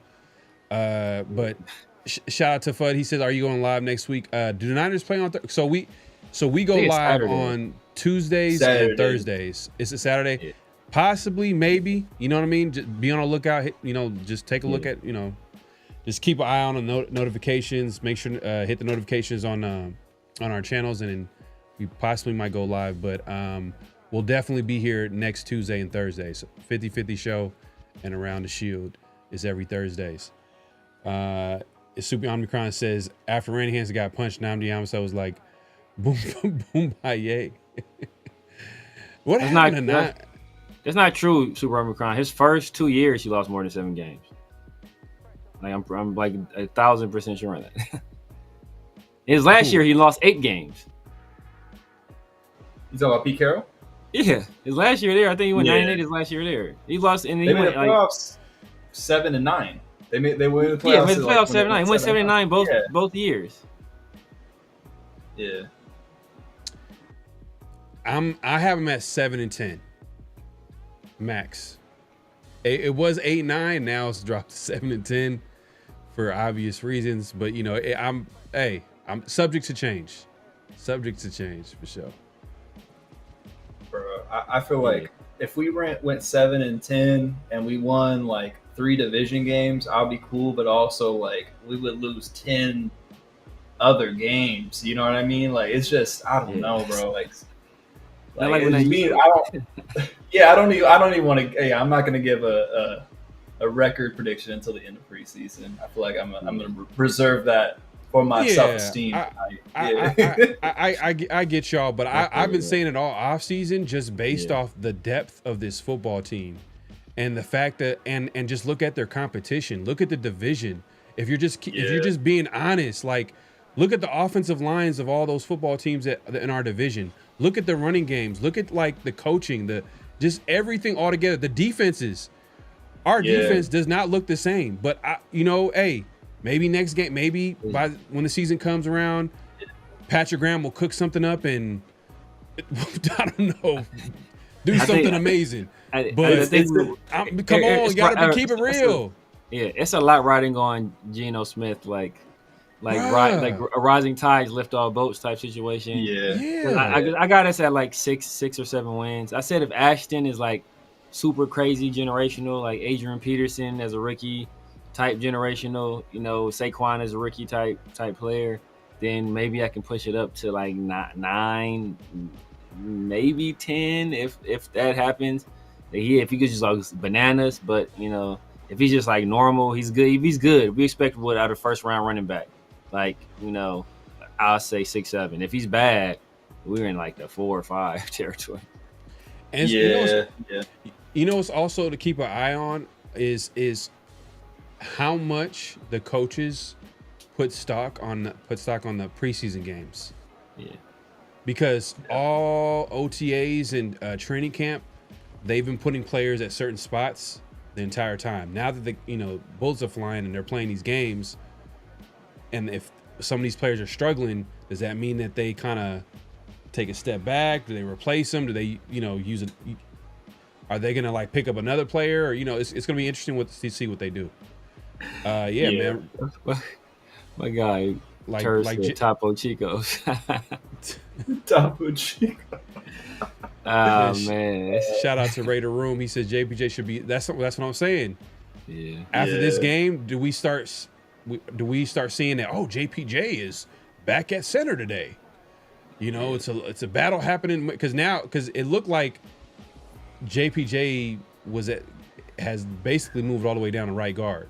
Like it was consecutive days that Meredith was getting center spots, but that's obviously we'll see if that changes. But yeah, man, we just need to fix our formations and play going. Yeah, man, like we need to fix everything, bro. Exactly. It's like, look, guys. If we just fix our coaching, our roster, our formations, and our play calling, like we'll be good. We can win 10 games. That's it, bro. That's all we got to do. I think somebody said Pete Carroll said we gonna win 10 games. Pete Carroll also said Aiden O'Connell had a strong arm, so I'm taking everything. Yeah. He also said training camp was gonna be enough, but everything Pete Carroll says, I'm taking with a grain of salt because he's an eternal optimist. You forgot about He also said Christian Wilkins' recovery was going really well too in the OTA. Exactly. Bro, I don't know, bro. I think 6 wins. Carroll selling wolf tickets. He out here selling wolf tickets. He's selling wolf. Love him though. He's optimist. Optimist. And it's funny though. People are gonna say what people are gonna say when they watch this. They're gonna be like, man, it's the first. I understand it's the first preseason game, but damn. We've watched how many preseason games in years past? We've seen every type of game, every type of preseason game, every type of regular season game, every type of coaching staff, GM, and we know how it looks like. And we be like, oh, okay. We can see when the starters are out there, we can see when someone is like, okay, D-line looks cool. It just they need to make an adjustment here. We could see that. I'm just saying. I don't know. Maybe it's going to look different. Maybe it's going to be better effort next game. I'll say that. Maybe it's better effort. Yeah, I think it'll look different. I think the thing that bothers me the most is just how the lack of physicality we had as a team. Like, that's the shit that bothers me the most. It's like And look at opposite end. Look at this is one end of the spectrum. Look, this is one end of the spectrum right here. It's preseason. Everybody got to chill. And then we got one end of the spectrum right here. We are ass. and Turf It's is somewhere in the middle. Like Turf is generally the most optimistic person. He's usually like, yeah, man. He's usually super optimistic. So for him to be that down on this, Turf literally spends thousands of dollars going to Raiders games per year. Like he spends a whole bunch of money going to Raiders games. Like he's an optimistic person, but even he not seeing it. And just to be clear, we're not talking about wins or losses in the preseason because I know you're making this point right here. We went 4-0 in preseason with McDaniels. Don't mean we're not talking about going. We're just talking about the details of the game, certain aspects of the game. We almost won the game. we was a field goal away from winning this one. And to be real, some of the players that played in the second half, they're not going to be on the team. Yeah. So it doesn't really matter. Like those guys are going to be guys that like are going to be guys that possibly might be on the practice squad, like 4th or 5th string players. You know what I mean? Let's be honest. We're talking about the guys that were at the beginning of the game, the starters. Kuntz has played well into the second quarter. I don't know if you guys noticed that. Like a lot of the starters from defense, I've seen Kuntz out there, and he just, I don't know, man. He doesn't look like that. You remember that Kuntz talk that was happening? Like he's gonna have a breakout year. We're not hearing that this year. To be honest. He's looking mad pedestrian, bro. He's like, he's mad pedestrian out there. Yes, he looked like he lost his step. I will say this. To kind of put a positive spin on things is that the last time the Raiders, got on the field and they were in uniform and they were tackling and running plays, Lonnie Johnson got his leg broke. So maybe tonight there was a little bit of hangover from that because I heard after that happened, people kind of started going through the motions. They weren't really, giving that maximum effort. That was kind of like a dark cloud hanging over that scrimmage. That was just 5 days ago. So maybe there's still a little bit of hangover from that. And maybe once they get this scrimmage out of the way, they get another different opponent in some other confines. It kind of wakes them up a little bit, especially, it's a hated team, a pseudo rivalry. Maybe that flips the switch with them. So, maybe. I'm not guaranteeing anything, but maybe that can happen. And I'll say this too as well. There's a little positivity. This is positive because I've been negative pretty much the majority of the show. Matthew Stafford. This dude has like a bulging disc or something like that. Like he's gonna be dealing with that. Like, is he gonna even play this year? I mean, I know they said he's gonna be ready for week 1, but he hasn't played the entire preseason. Jimmy G is out there. The starting quarterback, which is hilarious because Devontae Adams, Jimmy G are now back together. Like it's almost like you could write this in a story somewhere. But yeah, man, I don't know. I think we dodged a bullet with Matthew Stafford, and we end up with Geno, and I think everything kind of works out. And Geno looks from what it looks like, he looks pretty good out there. From what we're hearing, he looks good out there. He's probably going to be the best quarterback that the Raiders have had since Derek Carr.